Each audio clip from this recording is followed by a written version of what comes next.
नमस्कार दोस्तों। आज मैं आपको एक ऐसी कहानी सुनाने जा रहा हूं जो हर उस व्यक्ति के दिल को छू जाएगी जो समाज सेवा करता है और समाज की बेदर्दी का शिकार होता है।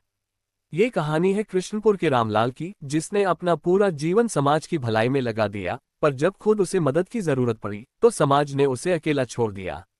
समाज सेवा को हम पुण्य का काम कहते हैं, लेकिन क्या हमने कभी सोचा है कि समाज की भी कोई जिम्मेदारी बनती है उस व्यक्ति के प्रति जिसने अपने सब कुछ समाज को समर्पित कर दिया हो।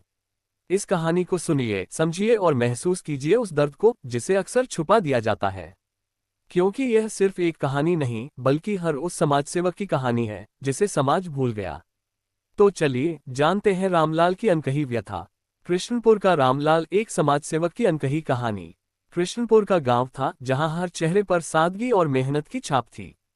इस गांव में रामलाल नाम का एक व्यक्ति रहता था जिसकी पहचान केवल एक इंसान के तौर पर नहीं बल्कि एक समर्पित समाजसेवक के रूप में थी। बचपन से ही उसने दूसरों की मदद करने को अपना धर्म माना था। रामलाल के पिता एक सरल किसान थे जिन्होंने बेटे को यही सिखाया, रामलाल, इंसानियत से बड़ा कोई धर्म नहीं। जब तक हम दूसरों की मदद कर सकते हैं तब तक हम जीवित हैं। ये शब्द रामलाल के दिल में घर कर गए थे। जैसे जैसे रामलाल बड़ा हुआ उसने गांव के गरीब बच्चों को पढ़ाने का काम शुरू किया।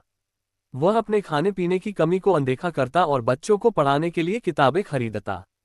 बूढ़ों की सेवा करता, गांव की साफ सफाई में जुटा रहता। गांव में जब बाढ़ आई तो रामलाल ने अपनी जान की परवाह न करते हुए नाव लेकर गांव के हर कोने में जाकर लोगों की मदद की। कई दिन भूखे प्यासे बिना नींद के वह सेवा में लगा रहा। रामलाल की मेहनत और त्याग की वजह से गांव में उसका बड़ा सम्मान था। लोग उसे समर्पित समाज सेवक कहते थे। वह हर समय ये सोचता कि कैसे गांव को बेहतर बनाया जाए। लेकिन समय के साथ बदलाव आया। गांव में राजनीति ने पैर पसारे। स्वार्थी लोग उभरे। जो लोग पहले रामलाल की मदद करते थे वे अब उसकी बातों को नजरअंदाज करने लगे। कई बार ताने भी सुनने को मिले, इतना क्यों करते हो, अपना भी तो ख्याल करो। पर रामलाल का दिल कभी टूटने नहीं दिया। वह सोचता, समाज के लिए यह मेरा धर्म है, इसे मैं छोड़ नहीं सकता। फिर एक दिन रामलाल की तबीयत बिगड़ी।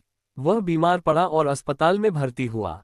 अस्पताल की ठंडी दीवारों में अकेले पड़ा रामलाल सोचने लगा, मैंने सब कुछ समाज को दिया, पर जब मैं मदद चाहता हूं तो समाज ने मुझे भूल क्यों दिया। उसके दिल में दर्द था, आंखों में आंसू। कई दिन तक अकेले पड़ा रहा, कोई उसका हाल चाल लेने नहीं आया। गांव के लोग व्यस्त थे, रिश्तेदार दूर थे। अंत में रामलाल ने अपने जीवन का अंतिम सांस लिया, पर उसकी कहानी गांव में हमेशा एक मिसाल बनी। उसने समाज को ये सिखाया कि सेवा देना पुण्य है, पर समाज की जिम्मेदारी भी है कि वह अपने सेवकों का ख्याल रखे, उन्हें कभी अकेला न छोड़े।